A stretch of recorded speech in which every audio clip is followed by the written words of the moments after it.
Hey everyone, in this video I'll be showing you some early game tips and tricks for Splatoon Raiders, as well as a beginner's guide going over everything related to builds, mechanics, and everything you need to know in game. Now, mobility is a huge thing in this game. You are trying to avoid enemies while obviously dishing out as much damage as possible. One thing is there's some movement tech. If you're moving at a speed and you switch directions and jump, you get a dodge like you see there. So this is really nice when using specific weapons. I really like the paintbrush, but I'll be breaking out all the different weapon types and the best strategies and synergies to use among them in this video. I'll also cover some things that the game doesn't outright teach you, but as mentioned, movement is very important as well as keeping your ink high. If either of these two, like if you're in a bad position or if you run out of ink, that can be game ending. So one thing I'd recommend is you can use these and press and hold the jump button here and it'll charge up a special powerful jump. So you can use this to launch yourself up a little bit higher. And as mentioned, you can do that dodge roll if you switch directions and jump in here. I would recommend getting comfortable with moving around while also inking up the ground a lot. Applying ink is oddly enough easiest with the power tank. I'd recommend it over to the tactical and especially the speed tank. I think this is the strongest in the game, with the tactical coming close, and the speed tank isn't really as good as the others. You can still play with it, but the reason for this is the particular skill here, the Splatolite. So you can increase the area effect of this as well as make it so that it'll automatically get hit on trigger and increase the duration amount. This will allow you to have this out at all times. Why it's so good is you can pop it like this and you're going to see here that it's just creating ink in an area of effect around us. So when you're in a bad position, you can pop this out. As mentioned, with just one upgrade there, you can have this almost indefinitely. It only struggles on cliffs and ledges like that, but other than that, you see there we have 1 second cooldown and it's back. So this is really useful for, again, giving you a ton of mobility alongside it, letting you use weapons like the paintbrush here, get into an attack, get out, get your ink back fast. So I like using the Splatolites, and I've tried using the spin wheel as well as the meteor mitt, but the Splatchit alongside Splatolites I think is the best combination for the early to mid game. This gives you a powerful attack that's great for attacking defensive enemies, and Splatolites is just really good. You want it up all times, kind of like Spirit Guardians. Now for weapons, this is kind of a personal preference. As I've experienced, a lot of these are really good. What you want to look out for though are some weapons that are a lot slower firing. I love bows in games. I just find this one a little bit trickier to use. Things like the Gatling guns here where you have to charge it up to fire can be a little bit off-putting to use at first, rather than something just like the splatter shot which lets you just fire infinitely. I'm a big fan of the pulley brush here. This is one of my favorites just because it's great for spreading around paint. You can press and hold it and create paint on the ground, and this is really good because you can just use this as a getaway. You can create a path for yourself and then you can go back in your squid form, jumping around in it. So yeah, it's got really fast attack speed, making it great. You basically want to get in close to the enemy, use your attack or maybe use your ability to get closer, spam it, get back out as fast as possible. Not a huge fan of the roller, but this will vary depending on your preferred playstyle. Also with some of the blasters here, they're kind of nice because they explode, so it's a very good mid-range weapon. As you can see here, you can actually line this up to hit multiple enemies at a time. But yeah, you basically want to use a splatter shot or the squelcher. Squelcher's kind of like the splatter shot but long range. What I like most about this is it's great for some of the more annoying enemies that you need to hit from far away. This does require you to aim a lot more, so that is something to keep in mind, but it's great because you can hit further shots with this. There's also charge weapons which do hit very hard, but I just don't like the mechanic of holding that down, especially when this game has a lot of weaker enemies. But if you're using this particular setup with the guardians around you like this, you can take them out using that. Splatanas are also really great, and even the dualies, because this gives you a way of mobility, but in my personal preference, I just think the brush is one of the best weapons in this game just because of its high attack speed at close ranges. But again, use what you find most enjoyable. Now, the next thing about the bot buddy is all three of these are viable, but in my opinion, I just like the shark buddy as I found this is the easiest one to set up. Sharks are cool, and it's really great against, again, defensive enemies. So similar to the Splatchit, you can use these alongside each other just to give yourself a really easy, large hitting attack. Now, some tips and tricks around upgrading your tank. Honestly, I think health is a really good one early on, especially when you get comfortable with the learning curve. The health upgrades are two of the first ones you'd want to grab. But gadget part slots, especially as you start to unlock more of these, they're going to give you more value than any of these other upgrades. 10% for a single upgrade or an additional 2 gadget slots, which can totally transform how your build works. You basically are using gadgets at all times. You want to be spamming them as soon as they come off cooldown, and you can later on get ways to be able to apply them immediately. Once you have developed parts, once you get that ability here, you can then go in and there's a lot of different abilities for each of the different tanks where you let them just come out whenever you do an attack, which makes it a lot more easy to just apply. For example, again, Splatolites here, just pop this off at every time that I get into a fight just automatically by attacking. Now the purple skill tree here using shot pod alongside either the high fiver or the bomb balloons is a good choice, as these just give you some pretty good options for range damage, where this is just something you toss out and it's going to keep shooting at enemies. Now when it comes to levels, there's a variety of different ones. The treasure chests here are always going to be simple attack, like simple waves of enemies where you just go through and fight them. Nothing too challenging. There's more open-ended versions here when you see the blue crystals, which lets you just go and explore the area, break down the crystals as you see fit.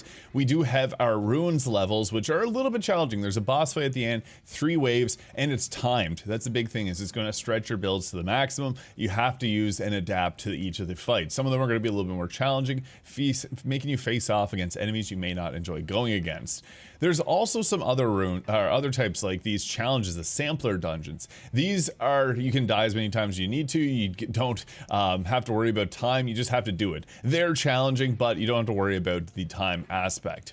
Now dens, these are challenging. They're very similar to the boss arenas where you're timed in taking them out, and there's just 3 waves to these, and these are really good to farm if you need to get some extra upgrades. So yeah, reading the last word, like den, for example, again, 3 waves, and then there's the ruins there, which is 3 waves with the boss fight at the end. You'll get familiar with these as you go through.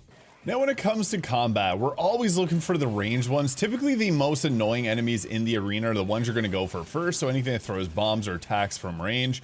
You do typically want to be balancing between covering the ground in the ink so that you don't run out of ammo, collecting the eggs here so you get your showstopper, as well as just kind of like playing the room. Sometimes there's gonna be lots of groups of enemies in certain areas that you have to like paint away from, so you have a way to backpedal. So at the start of every combat encounter, it's nice to get into a flow of just creating a bunch of paint in an area. This just gives you a way to get away if you ever do need it. So I would recommend having some trails around in the arena just so you have a place to backpedal. Now every character does have a movement attack that lets them get in and do some pretty crazy damage.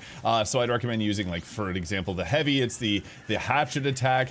If you're using the Tinkerer character, it's their balloons. Like you throw the dual balloon attack, that does really good burst damage. So you want to get into a flow of trying to group up and get as many enemies in one area as possible while dealing with the annoying enemies like that one there. Now these fish eggs are worth 100 each if you're doing any of the ones that requires you to do it multiple times. This is an annoying boss or type, mini boss type enemy there you gotta watch out for. So yeah, we got a lot of them here. I should have used my showstar, but I'm talking to the camera. It is hard if you're playing like the normal difficulty or the hard difficulty. It can give you a good challenge, but this is why it's important to have areas to run away from so that you're able to backpedal when needed. Now, after every raid that you do, I'd recommend going through and trying out different options here. Some people do mess with different passive abilities a bit more than others, so it's good to get into a flow of trying out new things. Typically, increasing the size of your gadgets as well as reducing their cooldowns are some of the best options. They do a lot of damage, so the damage up can be nice, but I honestly found better value from increasing the radius or being able to get them sooner. And this is why I mentioned that it's good to upgrade your gadget slots, because I'm now able to upgrade the size of the orbital on that one there, as well as give it a faster cooldown, which again, is just so much more damage. And we can also grab airborne damage up. So yeah, always be checking your gadgets. Now you can see up at the top of the map, there's two clocks there, or watches. These are going to increase as we explore and move our cursor around, which you can find some hidden dungeons here. These are the samplers. They give you a tome each, which lets you upgrade your character similar to a level up. So yeah, always be on the lookout. Some of them will point you into the direction. Some of them do this hot cold here where you go ahead and find the different locations. Now, as mentioned, the tactical tank is actually a pretty solid option. You're going to shoot at this here, which will automatically shoot at enemies, and it does a good amount of damage, especially if you get the attack speed upgrades on it. I also have something that pushes back on it, but you also have the ability to throw out balloons here. The balloons are great because they're going to create a large group of paint on the ground, which is awesome. There's a lot of enemies there. You can also toss them in. They're going to create a band like that, so you can get into a flow of throwing them into certain situations, but you always want to have your turret out at all times, pretty much. So for the tactical, it's like that. Now, if you wanted to play as the speed tank, I would recommend playing as the others. It does have a nice jump attack here, which does a big area of effect damage, gives you some mobility, and there's a dash on it. I find the other gadgets for this aren't really as good, but it doesn't have the same effectiveness as the power tank, which has their hatchet, which is kind of similar. It gives you mobility on your attack.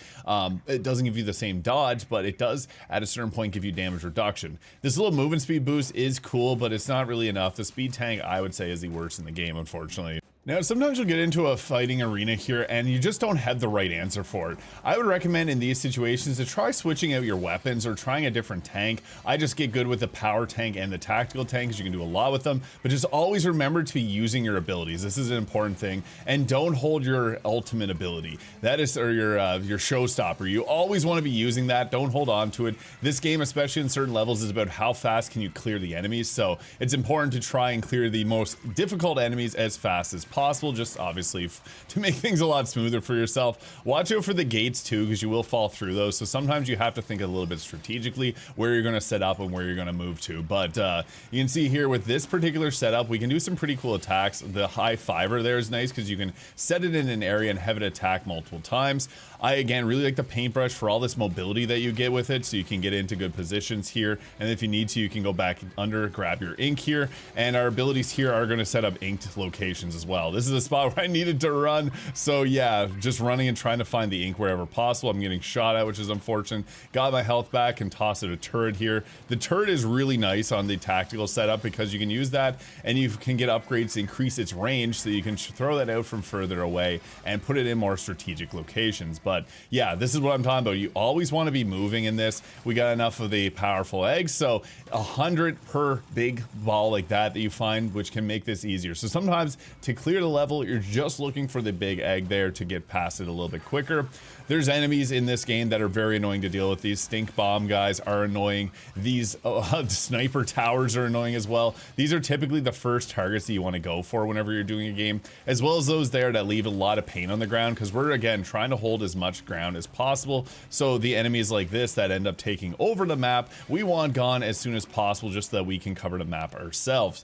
Don't be afraid to use the mobility tools that the game gives you. There's a lot of them, so yeah, you pretty much always want to have your abilities thrown out because they are really, it's all about speed in the Raiders game. So if you can try and wipe enemies out quickly as possible, you'll be that much better for it. And again, always have a backup plan for where you're going to be moving to next. But with that, that is the ultimate guide to the beginner's guide to Splatoon Raiders. If you have any questions, feel free to hit them in the comments below. Subscribe if this video is useful, and we'll catch you all in the next Splatoon Raiders video.